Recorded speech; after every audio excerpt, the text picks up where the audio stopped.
used to be the kind of person who, whenever I started watching a show, if I made it to the 3rd episode, I would commit to watching the whole thing, even if it turned out to be kind of bad.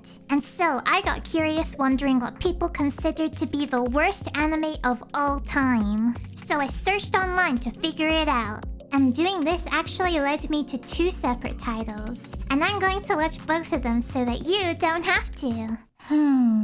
Am I going to regret watching these 2 shows?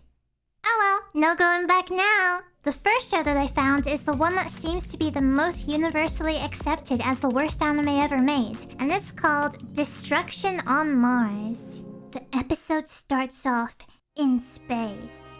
We have these 2 guys who are bored of their job flying around in a cool spaceship all day, and they just want to get home and have some drinks when all of a sudden the spaceship blows up. It overheated or something.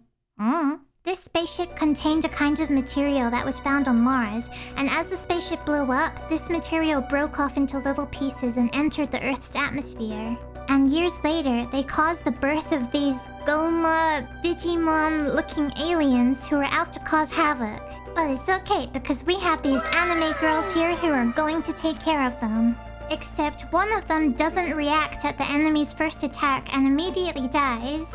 But the other 2 still go charging straight into battle, and they're missing every single shot that they fire. Like seriously, he's just standing there still. How are you missing every shot? I find it hard to believe that they had any training for this, I'll be honest. But then we meet humanity's true last hope. This Power Ranger looking guy named Takeru. And he jumps straight into the battle ready to take these guys out. Until one of them catches him from behind and... They gave him this big entrance that implied this is the strong guy. This is the one who is going to save everyone. But then he lasted about 10 seconds in the battle. Like, at least make him look like he's strong. So Takeru almost dies from that encounter with the aliens and is now in intensive care. And in a flashback, we learn that he never wanted to be the hero. It was actually his dad who forced him to wear this Mars suit and take on the responsibility. It is just not explained to us why it has to be Takeru wearing the suit and why it can't be given to someone else, because he clearly doesn't want to be doing it. It just seems like the typical, "No, Dad. It's not my dream, it's yours." Except the dad doesn't seem to even be here, so what's stopping you from just leaving? Next, they decide that Japan has had enough of these fragments causing these monster attacks. So, they're sending the problem over to America to deal with instead. We still don't know what these fragments actually are, by the way, and I don't think that they're going to tell us. All that we know is that the future of the Earth lies in the hands of these 4 teenage girls and Takeru. And going off of everything that we've seen so far, I don't think the Earth is going to be okay. Straight into the next scene, the squad is now out on patrol when all of a sudden a new bad guy appears. And he immediately starts lighting the city on fire, so he clearly means business. Luckily, he just happened to make his first appearance exactly where the team is. I also like how when Takeru is wearing the suit, it kind of sounds like he's speaking with his hand over his mouth, kind of like this. And it's because he's wearing a helmet, and you have to really appreciate the spectacular attention to detail here. So now straight into the action scene, and here comes their opportunity to finally show us how strong the team is and why it's being left up to them to save this planet. So the bad guy is easily winning the fight without doing very much. Things are getting tense, the battle looks hopeless for the good guys. When the green-haired girl goes up to Takeru and she's like, "Oh, by the way, I have this weapon you could use." But it is a little risky. But then Takeru uses it and he takes out the monster with a one-hit KO.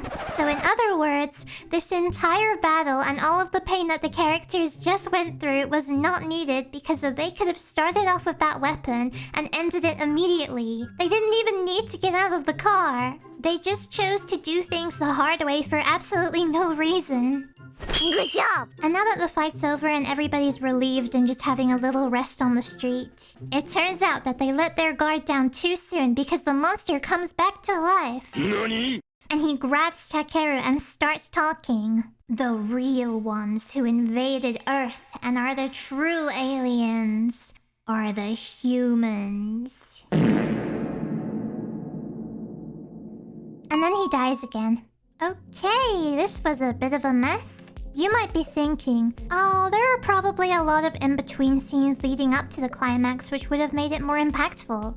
Nope, there was not. We only knew to expect the small enemies from the start, so this big boss guy came out of nowhere. And he barely had to move from the spot, we just watched the main characters ragdoll around him pretty much. And then the entire battle didn't matter anyway because Takeru had the potential to end it in a one-hit KO with a secret weapon we didn't know about. It could have been a lot better if they had more time. They had to cram this entire story into just a 20-minute movie. Overall, it was decent animation as well. I was expecting it to be a lot sloppier. Now, moving on from that, the second anime that I've got today is the one that is the legitimate lowest rated anime on the internet, which is Tenku Danzai Skelter Heaven. So the movie starts off with a shot of planet Earth from space. Does this look familiar to you guys, or is it just me? We immediately learn that there is an alien monster invading Tokyo City. I feel like I'm getting deja vu right now. Was starting movies like this just a trend in the early 2000s or something? But this movie comes with an opening theme song. Skelter plus Heaven. Her fate which does not get used to by nature machines was left to your hand. The human body arms which had the program embedded so that a command may be obeyed from when born. What? Okay, so we're starting off with an opening sequence that was not proofread. Straight into the story, the threat over the city is this tree-shaped squid monster who is just up there hovering menacingly. And we meet the main characters. There's this guy who I don't think they actually say what his name is, but he looks a bit like Phoenix Wright, except he's kind of rude. And then there's Lane. And these two are a part of an organization that commands these Gundam waifus to fight threats like this one. So I guess this has happened before. Although honestly, this guy doesn't really look like he's doing anything wrong. He's kind of just floating around and checking out the city. We quickly meet more of the girls and get a little preview of what Gundam fighting looks like. Except this little training session ends up with the girls falling in the dirt, and then there's no choice but to have a compulsory shower scene. And while in the shower, Lane has a flashback of a memory from 5 years ago where she witnessed an uncomfortable workout scene.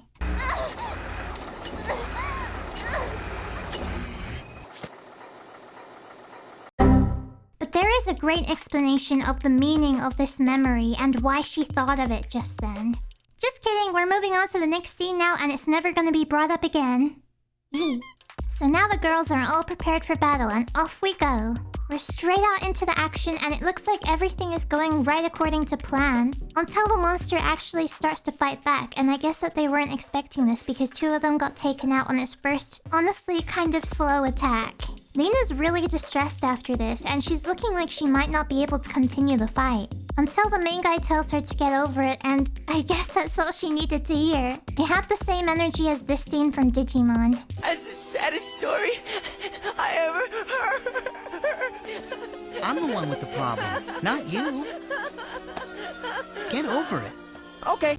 And then this is where they decide to give us the information that these girls are not human. They were artificially created inside a lab.